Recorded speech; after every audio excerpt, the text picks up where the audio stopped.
Dan kita sudah menyelesaikan beberapa permasalahan tentang najis, ya, baik itu najis ainiyah maupun najis hukmiyah, karena najis dibagi menjadi dua. Dan kemudian cara mensucikannya, karena ada perbedaan antara mensucikan najis hukmiyah dan najis ainiyah, yang perlu sangat penting sekali untuk diperhatikan. Karena ketika kita mencuci najis ainiyah atau membersihkan najis ainiyah, tidak menghilangkan najis itu, maka meratakan najisnya, ya, bukan malah mensucikan tempatnya, tapi malah meratakan najisnya. Nah, kemudian najis hukmiyah, nah ini yang sudah kita bahas juga sebelumnya, cara mensucikannya menurut kategori najis itu, najis berat, najis ringan, atau najis secara umum. Ini yang sering sekali orang terlewatkan masalah ini, ya. Jadi menganggap membersihkan najis, mensucikan najis itu sama semuanya, najis ainiyah, najis hukmiyah. Bahkan juga ada orang-orang yang malah tidak paham, ternyata najis itu ada hukmiyah, ada ainiyah. Padahal ternyata membersihkannya itu adalah hukmiyah, mensucikan najis itu najis hukmiyah yang bisa dibersihkan dengan cara yang sudah kita sebutkan sebelumnya. Dan kemudian najis ainiyah dihilangkan ain najasahnya, bukan disucikan tapi dihilangkan. Nah, dan ini juga sudah kita bahas di pertemuan yang sebelumnya. Nah, kemudian sekarang kita memasuki masalah baru, yaitu tayamum. Tayamum ini pengganti wudhu dan juga pengganti mandi besar. Jadi tayamum itu pengganti dari wudhu dan juga pengganti dari mandi, dengan cara tayamum yang sama. Ya, dengan cara tayamum yang sama, tapi pengganti dari mandi besar dan pengganti dari wudhu dengan tayamum yang sama. Dalam arti cara tayamumnya sama saja, pengganti wudhu sama, menggantikan mandi besar juga sama. Jadi bukan berarti menggantikan mandi besar itu tayamumnya terus gulung-gulung di tanah. Kemudian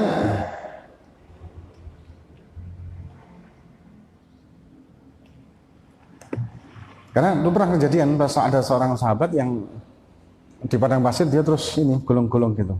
Ditanya sama sahabat yang lain, nanti ngapain? Anak tayamum dari mandi besar. Tayamum mandi sama wudhu sama gitu, jadi wajah dan tangan aja, tidak lebih dari itu. Nah, kemudian tayamum secara bahasa al-ghasl, secara syariat atau syar'an adalah isalut turab ilal wajhi wal yadain, mengusapkan debu ke wajah dan kedua tangan, dengan persyaratan-persyaratan yang akan kita bahas.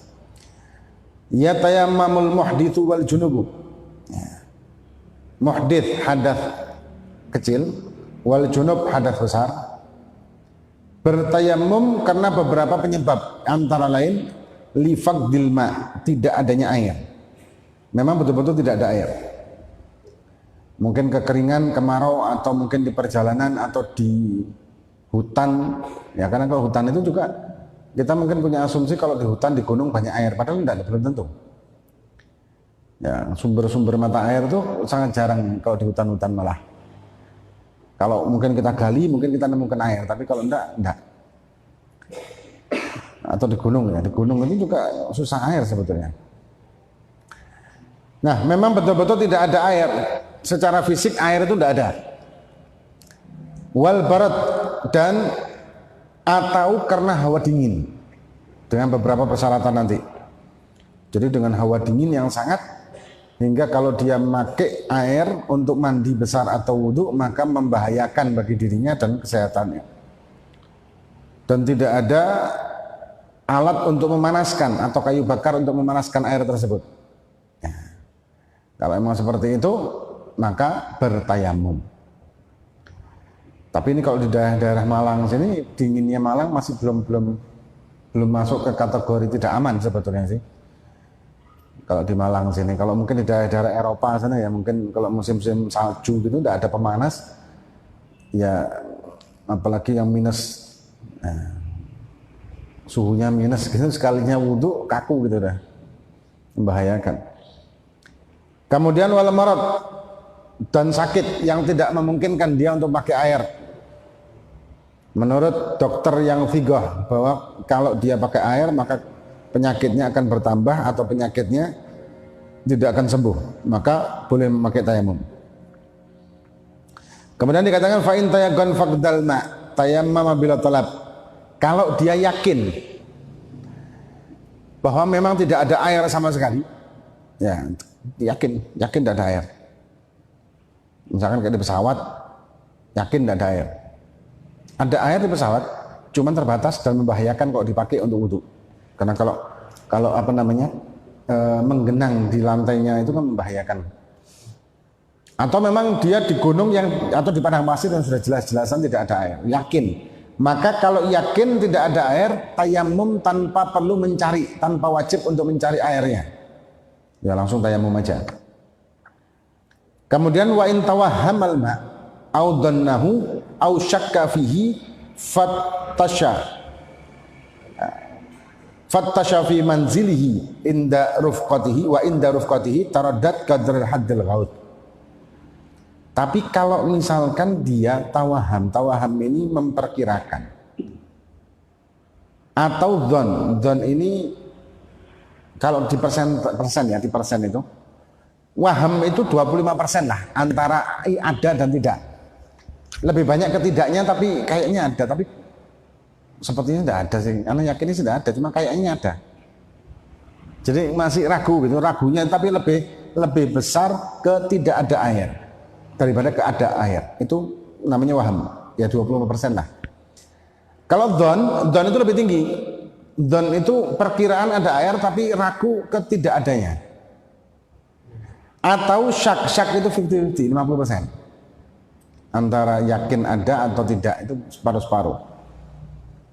Maka kalau ini yang terjadi, masih ada keraguan dalam dirinya keadaannya air, maka wajib memeriksa di rumahnya atau di tempat dia tinggal itu atau di daerahnya dia dan di rombongannya. Ya, kalau dia di perjalanan atau kafilah, dia tanya-tanya rombongannya. Taraddat qadra haddil ghath, dan dia wajib mencari dengan radius haddil ghath. Radius haddil ghath. Berapa haddil ghath ini? Haddil ghath ini 300 dhira'. Ya, 300 dhira'. Kalau 1 dhira' itu 40 cm, berarti 40 kali 300 sama dengan 12.000 cm. Berarti berapa? Sekitar 120 meter radiusnya. Jadi wajib mencari air radius 120 meter. Ya, 120 meter ke sana keliling pokoknya. Nah, itu namanya haddil ghath. Misalkan bencana kekeringan, di rumah tidak ada air, PDAM mati, tidak ada tangki untuk air, pokoknya tidak ada air, habis sudah. Maka dia wajib mencari di rumahnya, tidak ada, di tetangga-tetangganya sejarak radius 120 meter. 120 meter itu mungkin berapa rumah itu? Mungkin 12 rumah. Ya, 12 rumahan mungkin ya, atau lebih malah. Mungkin 15-20 rumah. Baik. Saya mau ngarap ini. Seginilah saya mau ngarap. Jadi nyari tonggo-tonggonya ada air enggak. Nah, wajib itu, hukumnya wajib. Itu hukumnya wajib. Kemudian fa'il lam yajid tayammam. Kalau enggak ada sama sekali dari jarak 120 meter radius itu tadi, maka tayamum dia. Nah, kalau sudah cari 120 meter enggak ada, tayamum. Kemudian wa in tayaggan ma talabu fi haddil ghurub. Kalau misalkan dia yakin ada air, maka dia wajib mencarinya di haddil ghurub. Kalau dia yakin ada air, di daerah ini ada air. Ada air, yakin. Maka dia wajib mencari air tersebut, tapi sebatas haddil ghurub. Haddil ghurub ini 6.000 khutwah, 6.000 langkah. Ya, 6.000 langkah itu satu khutwah setengah meter kira-kira. Satu khutwah itu sekitar 50 cm. Berarti kalau 6.000 Berapa berarti? 3.000 meter, 3 kilo. 3 kilo, antara 3 kiloan. Ya. Jadi sekitar 3 kilometer, radius 3 kilometer.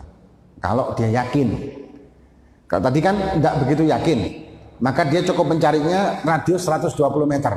Tapi kalau dia yakin ada air, maka dia wajib mencarinya dengan radius 3 kilometer. Ya, radius 3 kilometer. Itu kalau dia yakin tadi. Nah, jadi tidak boleh langsung tayamum. Jadi orang kalau misalkan tidak ada air, tidak boleh langsung tayamum. Harus mencari dulu. Harus nyari dulu air tersebut. Ya, baik di rumahnya, di rombongannya kalau dia di perjalanan, atau di jarak 120 meter kalau dia antara yakin dan tidak. Tapi kalau dia yakin, maka jarak radiusnya lebih besar lagi, yaitu sekitar 3 km atau 3.000 meter dari jarak dia tinggal itu. Ya. Kemudian fa'inkana fauqa hadil ghurub tayamum. Tapi kalau misalkan ternyata ada air tapi jaraknya 4 kilo, sudah tayamum tidak apa-apa. Jadi kalau radius 3.000 meter tadi itu tidak ada air sama sekali, maka tayamum juga. Walaupun ternyata air itu ada di lebih dari 4 kilo atau 5 kilo atau 10 kilo, maka tidak wajib untuk mencarinya ke sana, tapi langsung tayamum. Ini bisa terjadi kalau misalkan kita hidup di hutan, atau mungkin di padang pasir, atau di daerah-daerah, di wadi-wadi atau di lembah-lembah. Kalau di Indonesia ini, Masya Allah, di Indonesia ini luar biasa. Indonesia ini bisa dikatakan melimpah air ini. Anak dulu waktu di Hadramut kita pernah, kalau di Tarim enggak, kalau Tarim melimpah. Tarim ini sumbernya luar biasa karena didoakan sama Saudara Bakar Siddiq. Ya, didoakan sama Saudara Bakar Siddiq, airnya itu melimpah, sumber, ada sumbernya sana. Sumber itu banyak. Di Tarim ada banyak sumber. Sumber mata air itu banyak. Tapi kalau sudah keluar Tarim, ya itu sudah air agak susah. Pernah kita dulu ditugaskan sama Habib untuk dakwah di daerah Baduy. Kira-kira mungkin dari Tarim itu 15 jam perjalanan. Lebih mungkin 15 jam. Udah hampir mendekati Oman. Perbatasan. Namanya Mahrok. Di situ padang pasir. Jadi sumbernya ada cuma sedikit dan airnya itu susah banget. Ya, airnya susah. Terus kalau kita mandi itu ada kubangan. Kubangan ini mungkin sudah umur ratusan tahun. Sudah ada kecebong-kecebongnya, ada segala macam, ya kita mandi di situ. Pakai kaleng-kaleng minyak yang sudah karatan gitu, ya di situ sudah. Kalau minumnya beli botolan mineral itu. Beli air mineral botolan. Karena tidak ada air biasa kan, tidak ada. Terus kita cerita omongan sama orang sana. Orang sana itu bingung, kita tiap hari mandi. Ya, tiap hari mandi itu kok tiap hari mandi ngapain lah? Kita panas ya, kan kebiasaan juga di Indonesia tiap hari mandi. Bingung, ente orang kok tiap hari mandi? Anak bilang di Indonesia karena malah lebih dari ini, sehari 2 kali mandi bisa-bisa. Pagi mau berangkat suhul, pulang dari suhul juga mandi, 2 kali sehari mandi, kaget ya. Maghrib mantu benar gila itu orang mandi 2 kali sehari, ngabisin air gini, kita bilang dana air ini melimpah, tidak bakal habis. Kaget. Dibilang nah kita ini di sana, kita ini di sini, kata mereka ya. Mandinya itu kalau tidak mandi wajib ya cuma Jumat tok. Bukan karena dia malas, enggak, bukan karena kempros gitu, enggak. Tapi memang terbatas banget air. Itu makanya kita wajib bersyukur ya. Kita hidup di surga dunia ini luar biasa di Indonesia ini. Cuman ya kadang-kadang ketika kita sudah lupa dengan nikmat yang Allah limpahkan kepada kita, akhirnya Allah menurunkan balanya. Dengan musibah, macam-macam musibah. Bayangkan. Ya. Sampai tanah itu. Kalau kesiram air tanah itu, ya, maka air tersebut tidak akan hilang kecuali menguap kena matahari. Kenapa? Tanahnya tidak ngeresep. Jadi kalau misalkan tempat itu di balik tembok gitu yang tidak terkena matahari langsung, itu bakal sampai berbulan-bulan air itu ada di situ. Terus sampai tumbuh kayak binatang-binatang kecil-kecil, kayak cacing-cacing kecil itu. saking tidak meresapnya air. Kalau kita di Indonesia kan masya Allah, nah, katanya apa namanya, tongkat jadi tanaman, batu jadi tanaman itu ya. Tapi itu tadi, kadang-kadang kita ini diberi nikmat oleh Allah Subhanahu Wa Taala dengan nikmat yang melimpah, akhirnya kita lupa diri. Orang tidak bisa merasakan nikmat dan mensyukuri nikmat. Kadang-kadang ini orang tidak bisa mensyukuri nikmat kecuali dikasih atau diambil nikmat tersebut, baru dia bisa mensyukuri nikmat. Orang sehat, nikmat sehat, gagah, kuat, badannya sehat, itu tahu-tahu diambil kesehatannya tersebut, akhirnya dia mensyukuri sehat yang dulu pernah dia alami. Dulu saya masih masya Allah, alhamdulillah, dulu saya ini bisa sholat itu bisa berdiri, sholat itu bisa. Sekarang ya sudah tidak kuat kaki. Nah, dulu mensyukuri. Kebanyakan kan gitu kita. Dulu saya itu uangnya tuh melimpah-limpah sampai tidak bisa dihitung. Sekarang ya lah bangkrut. Jadi kalau sudah hilang kenikmatan tersebut dari diri kita, baru kita mensyukurinya. Padahal harusnya ketika kita mendapatkan kenikmatan dari Allah Subhanahu Wa Taala, maka kita harus mensyukurinya. Bukan setelah kita hilang kenikmatan itu baru menyadari bahwa kita telah mendapatkan nikmat. Harusnya dari sekarang-sekarang ini kita mensyukuri nikmat yang dilimpahkan oleh Allah kepada kita. Orang-orang yang pandai bersyukur, maka Allah akan menambahkannya dengan keberkahan dan lain sebagainya. Tapi kalau dia tidak pandai-pandai bersyukur, ya. Kemudian, ya jadi mencari 3 kilometer ya tadi ya. Kalau tidak ada di atas atau lebih dari jarak tersebut, maka bertayamum. Nah ini kalau kondisi yang memang tidak ada air di satu daerah. Ya, mungkin kalau kita lagi camping, lagi camping di hutan, misalkan di mana gitu. Nah, ketika mau waktunya wudhu, kita mencari air. Jarak 120 meter, kalau kita masih antara ragu dan tidak. Kemudian kalau kita yakin ada air, ada sumber, Anda pernah dengar kericikan airnya, maka itu radius 3 kilo dari tempat kita camp tadi, atau tempat kita camping itu. Nah, emang kalau di gunung atau di hutan itu biasanya air justru susah. Mata air di gunung, di hutan itu kebanyakan sedikit malahan, bukan banyak. Kemudian dikatakan wahaddul qurb fa in kana faqal wal afdal ta'khirus shalah in tayagan usul ma akhiril waqt. Dan afdal adalah mentakhirkan salat kalau dia yakin intayagan usulul ma akhiril waqt, kalau dia yakin dia bakal dapat air sebelum keluar waktu salat. Misalkan ba'da zuhur, dia belum punya wudu dan posisinya dia tidak ada air, tapi dia yakin ini lagi perjalanan nanti sampai ke rest area, kayak rest area atau apa gitu, ada air di situ, yakin. Maka sunnah afdalnya mentakhirkan, jadi tidak sholat dulu di sini, tapi mentakhirkan sampai rest area yang ada airnya. Contoh kita berhenti di rest area, yang mungkin rest area itu kosong atau tidak dihuni, atau mungkin dihuni tapi air ternyata tidak ada.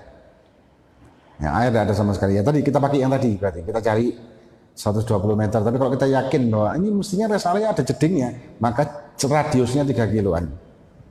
Ya se-rest area itu kita cari. Kemudian kalau tidak ada, ya sudah berarti kita tayamum. Tapi kalau kita yakin rest area berikut ada air, dan waktunya masih cukup. Ya, kita nyampe rest area berikut, waktunya masih cukup untuk sholat, maka kita afdalnya adalah mentakhirkan sampai kita mendapatkan tempat yang ada air tadi dan kita wudhu pakai air, tidak perlu tayamum. Kemudian wala yajibu talabuhu fi haddil ghadh wa haddil qurub illa idza amina nafsan wa malan wa inqita'an anir rifqati wa khurujul waqt. Dan tidak wajib mencari air di haddil ghadh tadi 120 meter tadi, Wahadil gurub dan juga hadil gurub yaitu 3 kilo radiusnya. Tidak wajib kecuali aman dari gangguan-gangguan yang membahayakan jiwanya. Misalkan tidak ada rampok di situ mungkin ya, atau tidak ada begal, atau tidak ada maling atau apa. Atau hartanya, aman hartanya, dia tinggal hartanya, campnya atau campingnya dia tinggal, atau mobilnya mungkin dia tinggal aman. Dia yakin itu maka wajib mencari. Tapi kalau tidak yakin ini tidak aman daerahnya, maka tidak wajib mencari dan dia tayamum. Wang kitaan anir rufqati dan takut ketinggalan rombongan. Kalau dia yakin rombongannya bakal nunggu, maka dia wajib mencarinya untuk tayamum. Misalkan kayak naik bis, berhenti di rest area kayak tadi itu ya sudah akhir waktu. Misalkan akhir waktu itu bukan akhir waktu duhur sih sebetulnya. Kalau kita perjalanan kan masih bisa jamak takhir, ya kan? Kita kan bisa jamak takhir. Maka akhir waktu itu berarti sebelum habis waktu asar atau sebelum habis waktu isya. Posisinya seperti itu. Nah, ketika kita mau nyari air di daerah rest area tadi, ternyata bisnya ngasih waktu bahwa nanti jam segini ada orang, tidak ada orang, kita tinggal. Ini bis kejem sih. Bisnya bis sadis. Terus gimana lah kalau seperti itu posisinya, takut ketinggalan rombongan, maka boleh dia langsung tayamum dan sholat. Tapi kalau misalkan tidak apa-apa kita tunggu, maka kita wajib mencari dengan jarak yang tadi sudah kita bahas.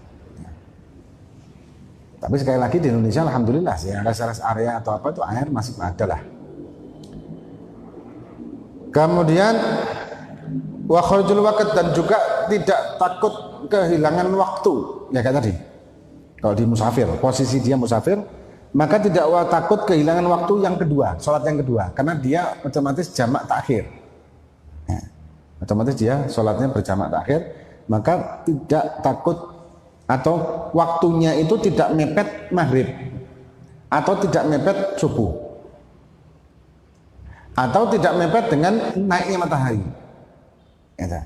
Tapi kalau sudah mepet dan dia kalau nyari bakal kelewat waktu, maka dia tayamum dan sholat. Kalau mepet waktunya. Dan tayamum ini hanya untuk 1 kali fardu. 1 fardu, 1 tayamum.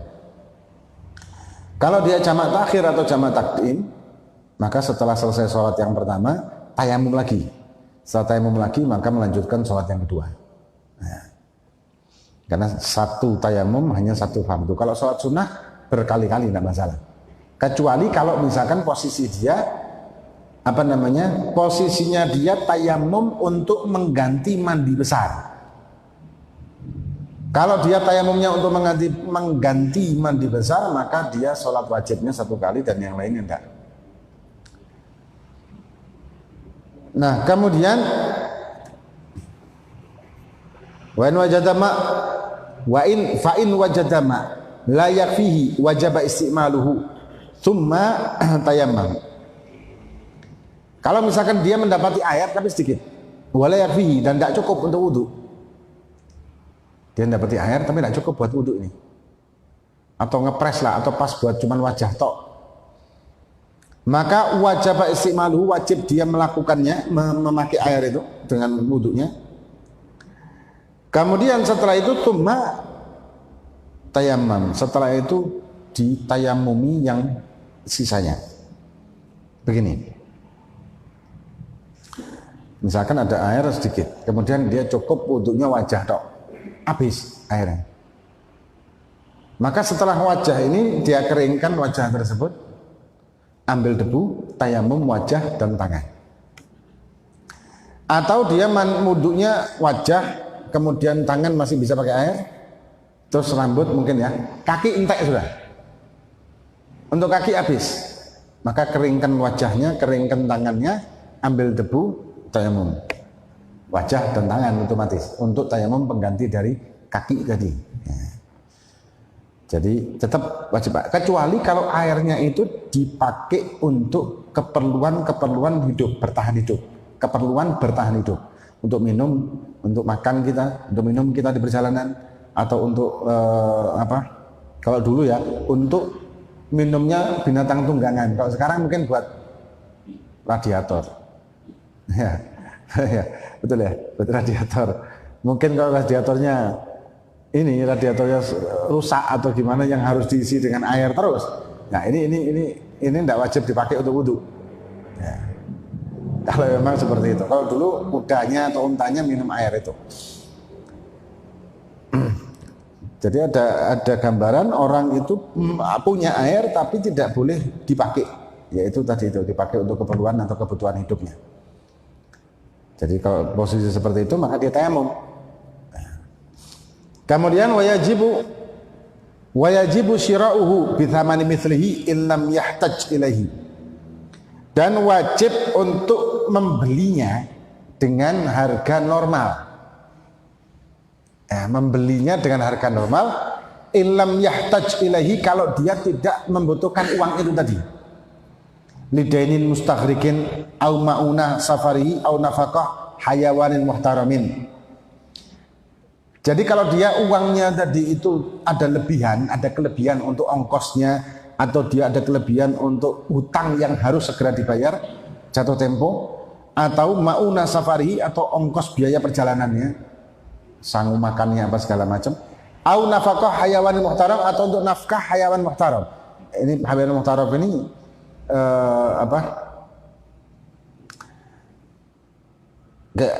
tunggangan tadi ya, kayak tunggangan atau binatang ternak, ataupun untuk manusia juga termasuk. Dikatakan kalau dalam mantik ya, tapi kalau orang yang anu bisa ngamuk. Dalam mantik itu kan al-insan hayawanun natik. Insan itu manusia itu hayawanun natik, hewan yang bisa berbicara. Makanya ada hayawan muhtaram, ada hayawan ghair muhtaram. Nah, hayawan ghair muhtaram ini manusia ada di situ, ada murtad, ada harbi, ada muhsan. Kemudian ada babi, ada kalbul ukur, ada khinzir, ada kalbul ukur. Jadi manusia juga masuk ke hayawan, tapi maksudnya adalah hayawan natik. Ya. Kemudian jadi kalau dia ada kelebihan dan harganya harga mithil. Harga mithil itu maksudnya harga normal. Kan biasa toh, kalau misalkan daerah-daerah yang membutuhkan di situ barang atau benda, pasti harga itu naik. Hukum pasar ya. Semakin langka barang, semakin tinggi harga.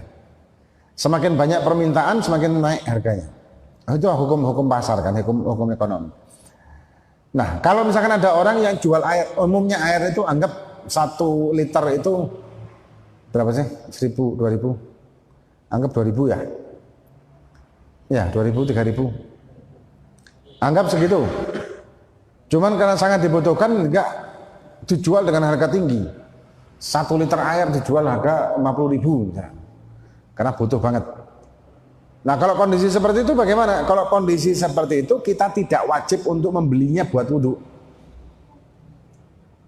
Dan kita boleh langsung tayamum walaupun kita punya uang.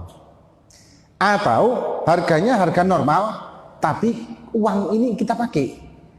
Kalau kita beli air untuk wudhu, maka kita tidak bisa memenuhi kebutuhan hidup kita, atau tidak bisa membayar hutang yang sudah jatuh tempo, atau tidak bisa memberikan makan atau biaya perjalanan di perjalanan kita ini. Maka dalam hal ini maka kita tayamum, tidak wajib beli. Nah, karena air ini kan suatu kebutuhan, maksud. Air ini kebutuhan hidup yang penting. Maka itu dikatakan oleh ulama, sodakoh air itu lebih afdal sebetulnya. Sodakoh air minum, air.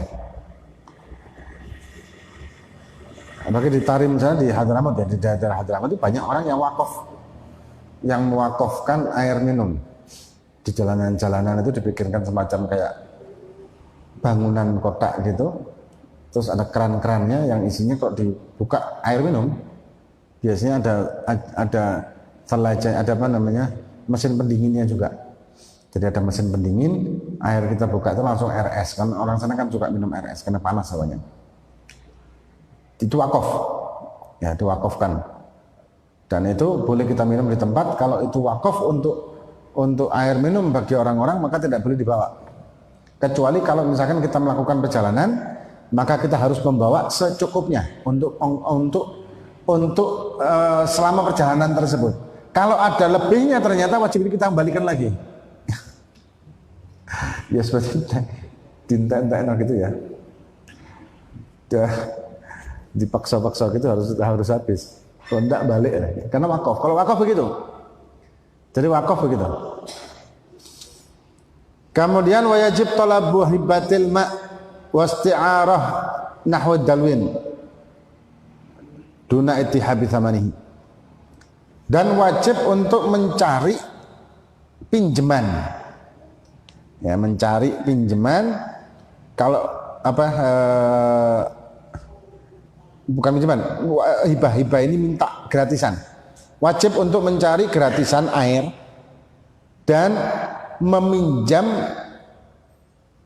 wadahnya atau embernya dalu. Duna ittihab thamanihi, dan tidak wajib untuk memberikan hadiah atau membayarnya. Nah ini kalau memungkinkan sih, kalau memungkinkan seperti itu, dia minta air dulu. Kalau tidak bisa maka baru ditawar harganya berapa. Ya, jadi setelah minta air, kalau tidak ada, orang ini malah menjualnya, maka itu tadi harganya harga apa? Harga mithil, harga normal, maka dibeli. Kalau uangnya memang tidak kita butuhkan. Ya. Tapi kalau urgent kita butuhkan, sangat penting dengan biaya hidup kita, maka kita tidak wajib beli dan tayamum. Kemudian walau kana ma'ahu ma' yahtaji ilaihi li atasi hayawanin muhtaram walau fil mustaqbal wajib tayamum. Walau kana ma'ahu ma'. Kalau misalkan orang ini punya air. Ya, orang ini punya air. Jadi kita punya air. Tapi yahtaj ilaihi li atasi hayawanin muhtaramin walau fil mustaqbal. Tapi air ini diperlukan untuk kehidupan, penunjang hidup hayawan muhtaram. Nah ini hayawan muhtaram semua ini, manusia juga termasuk. Walaupun fil mustaqbal, walaupun dia akan datang, misalkan perjalanan itu membutuhkan waktu 1 hari, maka biasanya kalau orang-orang zaman dahulu melakukan perjalanan atau kafilah-kafilah itu sudah mempunyai planning. Planning misalkan perjalanan berapa hari, perjalanan sekian hari, maka dia akan membawa air sejumlah itu. Ya, jadi minumnya juga dijatah. Ya sama kayak orang-orang mendaki gunung ya, mendaki gunung kan begitu, mendaki gunung itu mesti dijatah. Ya, jadi perjalanan misalkan ke puncak Semeru 4 hari. Dan 4 hari ini air harus cukup 4 hari. Makanan harus cukup 4 hari, jadi dibagi begini-begini. Nanti hari pertama harus ini yang diambil makanannya, yang ini tidak boleh jauh-jauh. Ini buat hari kedua, kan seperti itu. Ada jatahnya sendiri sudah di planning. Ya. Nah, ketika kita melakukan perjalanan, kita mempunyai planning air ini dibuat untuk minum baik hewan ataupun manusia yang muhtaram. Ini sejumlah ini, maka ini tidak bisa diambil untuk wudhu. Walaupun ini masih ada, karena dipakai untuk selama perjalanan, tidak bisa dipakai untuk wudhu. Jadi kita cukup tayamum saja. Nah, tapi kalau yang bukan muhtaram itu siapa? Yang bukan muhtaram itu antara lain yang pertama kafir harbi. Kafir harbi adalah kafir yang memang berperang dengan Islam, memerangi Islam dan berperang dengan Islam. Itu ghair muhtaram. Andai kata dia membutuhkan air dan kita mau pakai untuk wudhu, maka kita wajib wudhu walaupun kita tidak memberikan air kepada dia. Ya. Kalau kafir yang lain selain kafir harbi, misalkan kita ketemu seorang kafir yang bukan harbi, terus dia membutuhkan air, kehausan di padang pasir atau di jalanan, dia membutuhkan air untuk minum, sedangkan kita butuh untuk wudhu. Kalau kita pakai wudhu maka dia tidak minum, kalau kita kasih minum kita tidak wudhu. Apa yang harus kita lakukan? Kalau dia bukan kafir harbi, maka wajib kita kasihkan air itu kepada dia untuk dia minum dan kita tayamum. Ini toleransi dalam Islam. Bukan toleransi itu menyamakan atau menerima semua agama secara ketauhidan atau akidah, dalam arti membenarkan agama lain, bukan. Lakum dinukum waliyadin ini sudah paten mutlak prinsip kita. Ya, tidak ada agama yang benar selain Islam. Itu wajib kita punya prinsip begitu. Allah adalah Tuhan kita dan tidak ada Tuhan selain Allah. Itu kan prinsip sudah paten. Ya. Kalau orang-orang agama lain meminta kita untuk mempercayai Tuhan mereka, ya kita tidak mau dong. Tapi kalau untuk menghormati keyakinan mereka, kepercayaan mereka, ya itu memang dalam kehidupan bermasyarakat ya memang kita harus begitu. Bukan menghormati itu berarti membenarkan. Menghormati hanya sekedar menghormati, ya sudah, tidak kita caci maki, tidak kita ilokno, sudah Anda silahkan beribadah kepada Tuhan Anda selama di tempat Anda sendiri, monggo silahkan, kita tidak boleh ganggu dan tidak boleh ikut campur. Kita ibadah saja ada orang lain agama kita ikut campur, ya kita risih juga kan? Nah, kan kita risih juga, ada orang kita lagi ibadah, tahu-tahu ada agama lain ikut juga ibadah dengan kita, dengan caranya dia, ya kita risih kan? Bukan itu, toleransi itu bukan begitu. Toleransi itu saling menghormati. Ya, saling menghormati perbedaan, bukan memaksakan untuk membenarkan perbedaan. Dan bukan untuk ikut campur dalam urusan perbedaan itu.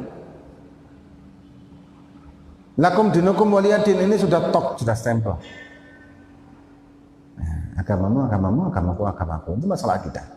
Nah, kalau ada orang yang bukan kafir harbi membutuhkan pertolongan, wajib kita tolong walaupun kita tidak jadi wudhu. Bayangkan, ini loh Islam. Anda ingat beberapa tahun yang lalu kan pernah muncul film ada orang istighosah, tengah-tengah istighosah ada ambulan lewat. Mungkin Anda pernah ingat kan, ada ambulan lewat. Ambulan ini orang kena di istighosah itu nutup jalan. Ambulan ini lewat mau ke rumah sakit, ternyata tidak boleh sama si penjaganya, penjaga majelis itu tidak boleh lewat. Kenapa? Karena agamanya lain, agamanya beda dengan kami. Padahal ini ngawur banget loh ini. Ini fitnah yang luar biasa. Ini fitnahan yang sangat luar biasa. Kenapa? Islam tidak mengajarkan seperti itu. Kita lagi tahlilan, kita lagi istighosah, kita lagi maulidan, kita lagi pengajian. Ada orang kafir yang bukan harbi memohon pertolongan kepada kita atau membutuhkan pertolongan, maka kita wajib nolong dulu baru kita teruskan pengajiannya. Setelah kita tolong, udah kita teruskan lagi. Nah, ini Islam. Ini contohnya ini. Ini contohnya. Kalau ada kafir dhimmi, kafir yang lain selain kafir harbi, kalau kafir harbi itu kan karena peperangan toh. Namanya peperangan ya perang. Kafir harbi itu berarti kafir yang perang dengan kita. Peperangan. Ini namanya perang kan, kalau udah dibunuh ya membunuh. Antara itu. Masa peperangan kita harus baik-baikan? Non sewu ya, saya tembak ya. Maaf itu ya, kena tembakan saya, maaf ya. Kan tidak mungkin begitu, namanya perang ya gak mati ya dipateni. Gak mati ini ya dipateni. Itu namanya perang. Tapi kalau kehidupan damai, agama apapun itu adalah saudara kita, sesama warga negara. Yang wajib kita tolong menolong selama bukan masalah akidah. Kalau masalah akidah, lakum dinukum waliyadin, itulah prinsip.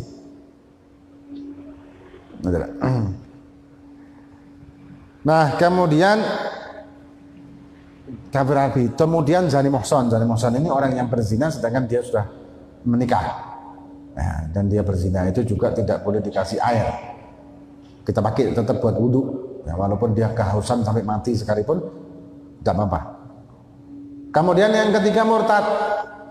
Orang Islam yang kemudian murtad kembali. Dan murtad itu seperti pernah kita bahas di dalam kitab Sulam Taufik sebelum ini, ada 3 macam cara untuk murtad.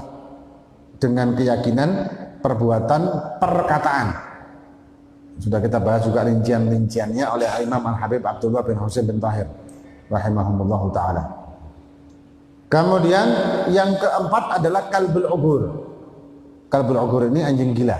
Nah, anjing itu mempunyai beberapa hukum untuk membunuhnya ya. Membunuh anjing itu ada beberapa hukum. Yang pertama kalbul ugur, maka hukumnya wajib membunuh. Dibunuh. Wajib dibunuh kalbul ugur itu. Anjing gila. Kenapa? Membahayakan. Anjing gila ini membahayakan kan? Kalau dia gigit rabies itu. Anjing yang kena rabies itu kan dibunuh. Karena tidak bisa disembuhkan katanya. Kemudian yang kedua makruh dibunuh anjing liar. Anjing-anjing liar itu makruh dibunuh. Anjing-anjing hutan, anjing-anjing. Yang ketiga, kalbul ahli namanya. Anjing terlatih. Mungkin anjing penjaga atau anjing pengembala atau anjing pelacak, anjing polisi atau apa namanya. Itu kalbun ahli namanya dan itu haram dibunuh. Haram untuk dibunuh. Nah, memeliharanya bagaimana? Memeliharanya itu kalau kita mazhab Syafi'i, malaikat tidak akan masuk rumah yang ada anjingnya dan juga ribet dengan najis. Ya, ribet dengan najis mughalladhahnya. Gimana caranya? Memelihara anjing dan aman dari najis mughalladhah. Gimana caranya? Nggak bakal bisa kan, repot. Lo anjing ini di luar ya, kalau ataupun walaupun di luar pun ya dia bisa ngambus sana ngambus ini, ya ribet ya memang. Tapi kalau dibahas secara fikih, boleh nggak kita memelihara anjing untuk penjaga rumah atau menjaga ladang kebun atau pabrik? Hukumnya boleh, tapi ribet dengan najisnya ini loh. Ya apa caranya menjaga najisnya? Nah kemudian kalau dia masuk rumah, malaikat rahmat tak masuk. Malaikat rahmat itu tidak masuk ke rumah orang yang punya anjing di rumahnya, memelihara anjing di rumahnya, dan ada gambar-gambar manusia atau makhluk hidup, patung atau gambar makhluk hidup. Kita punya lukisan koi, lukisan koi utuh. Lukisan koi yang utuh ya, koinya itu utuh. Ini malaikat rahmat tidak masuk. Kita punya lukisan kuda, tapi tidak utuh, cuman ini toh, kepala kuda, lukisannya. Ini tidak apa-apa. Kenapa? Karena kalau dalam dunia nyata, binatang seperti itu tidak mungkin ada. Maksudnya, ndase tok itu masuk iso urip, kecuali mungkin film horor ya. Ndase tok iso urip. Ya, kalau secara nyata kan tidak mungkin. Atau gambar yang abstrak. Nah, gambar yang abstrak atau gambar khayali namanya, hewan khayali. Apa hewan khayali? Hewan yang tidak mungkin ada. Ya seperti mungkin apa ya? Dinosaurus ada. Mickey Mouse, Donald Bebek. Itu betul. Itu beda itu. Itu kan khayali tuh. Enggak masuk, mana ada bebek kayak gitu. Wayang kulit. Ya, wayang kulit bisa juga sih. Wayang kulit. Ada beberapa yang tidak mungkin ada di dunia nyata, boleh. Atau patung hewan utuh, atau patung binatang utuh, atau patung manusia utuh. Nah, ini juga malaikat rahmat tidak masuk. Kalau separuh yang tidak mungkin hidup dengan posisi tubuh seperti itu boleh. Jangan cuma kepalanya tok, tapi udah ini. Nah, patung manusia cuma wajahnya tok. Kalau boneka mempunyai boneka untuk mainan anak perempuan, maka boleh. Karena Siti Aisyah punya mainan-mainan seperti itu. Bahkan Nabi pernah menanyakan, ada kuda kemudian ada sayapnya. Ya, kuda dikasih sayap, boneka-boneka kuda dikasih sayap. Itu dibolehkan untuk mainan anak perempuan, boleh. Atau mainan anak laki, perang-perangan itu, tentara-tentaraan atau binatang-binantangan, mainan anak. Pokoknya membuat mainan anak, edukasi anak diperbolehkan. Tapi kalau untuk pajangan, untuk hiasan, makhluk yang hidup wungkul utuh, nah ini tidak boleh. Ini tidak boleh. Nah, baik itu lukisan maupun patung. Nah, kalau lukisan, kalau tempatnya di bawah dibuat karpet, misalkan ada karpet, lukisannya lukisan kuda misalnya, tapi letaknya di bawah, itu boleh masih. Tapi kalau di dinding tidak boleh. Bahkan kalau kita kaji di kitab Minhajut Thalibin, Imam Nawawi dan juga di kitab Umdah insya Allah. Bab walimatul urus, bab menghadiri walimah manten. Akad nikah itu hukumnya wajib kita datangi. Kalau kita diundang, kecuali kita ada udzur ya. Ketika kita ada udzur maka maafur. Kalau misalkan ada manten, ada akad nikah, undangan akad nikah, tapi ada haram di situ, ada kefasikan di situ, maka kita tidak boleh datang, malah haram datangnya. Nah, contoh-contoh kefasikan di sini, antara lain ikhtilat dan lain sebagainya, banyak contoh-contohnya. Dan juga salah satunya kalau di rumah itu ada patung atau gambar-gambar yang hidup tadi, ada gambar-gambar yang hidup, maka kita malah tidak boleh datang ke akad nikah itu. Nah, sampai seperti itu ya. Nah, pajangan-pajangan yang berupa makhluk hidup yang utuh. Kalau foto, bagaimana? Foto tidak apa-apa. Mantap kita Syafi'i tidak apa-apa foto. Kalau Hanafi insya Allah yang tidak boleh. Foto tetap sama dengan rasm. Tapi kalau kita tidak, foto itu habluddil, habsuddil, ya, habsuddil bukan dengan rasm. Rasm beda lagi. Kalau rasm itu melukis, kalau habsuddil itu menangkap bayangan. Jadi semacam kayak bayangan ditangkap dengan kertas atau gimana. Nah, jadi bukan dilukis, maka itu diperbolehkan kalau foto. Kalau lukisan tidak diperbolehkan. Kalau mazhab yang lain memang ada yang mengharamkan foto itu juga. Tapi itu ini ya, ikhlas. Tidak perlu dipermasalahkan panjang lebar. Ada sampai ekstrim. Sampai ekstrim mengatakan orang yang selfie itu foto itu bakal masuk neraka. Itu ekstrim banget di sini. Masuk neraka gara-gara selfie. Ya kalau dia selfie, perempuan selfie udah pakai kerudung terus diupload di medsos ya masuk neraka memang kalau tidak tobat. Dosa karena ini kan. Kalau sekedar foto-foto masuk neraka ya mlebu neraka kabeh wong-wong. Wong seneng foto. Kata guru anak dulu Habib Umar, Masya Allah Indonesia ini katanya beliau, Indonesia ini Masya Allah orang-orangnya suka foto, suka memfoto, didik foto. Padahal zaman itu masih pakai kamera bukan HP, apalagi sekarang. Lebih parah mana HP bisa jadi foto, KB difoto. Nah itu kemudian jadi anjing tadi ada 3 kategori yang masalah dibunuhnya ada makruh, ada wajib dibunuh, ada makruh, ada haram dibunuh. Kemudian memeliharanya juga bisa mencegah malaikat rahmat masuk. Kemudian yang terakhir adalah khinzir. Babi, kalau babi bukanlah muhtaram. Kalau ada babi kehausan dan kita mau pakai untuk wudhu, maka wajib kita pakai untuk wudhu dan membiarkannya kehausan. Kemudian yang selanjutnya akan kita bahas wala yatayammam limaradin illa idza khafa min ista'mal al-ma' ala nafsi. Itu nanti kita bahas yang akan datang Sabtu yang akan datang. Wallahu a'lam bishawab. Amin. A'udzu billahi minasyaitonir rajim. Al-Maghdubi 'alaihim wa lad-dallin.